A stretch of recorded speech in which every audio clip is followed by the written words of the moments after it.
কিন্তু মানসিকভাবে ভালো আপনি আমি কেউ নেই।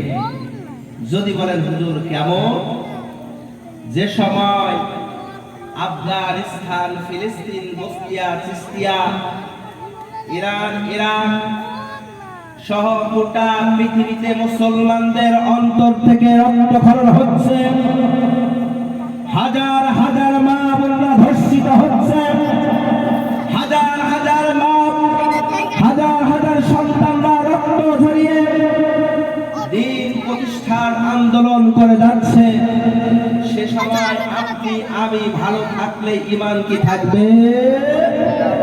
যারা কথা বলছেন না মনে হয় আপনারা ভালো থাকবেন। আমি জানি ভারতবর্ষের মানুষের ব্যাটারি এত লো, এরা সারা জীবনও ভাত খায় না, চার্জ হবে কি করে? বাংলাদেশের আলোচনা শুনে দেখে শুধু একবার বলার দরকার, স্লোগান ওঠে।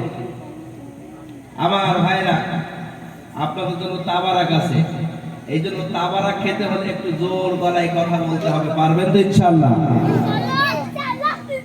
আমার ভাইরা, আসুন আমরা মূল আলোচনা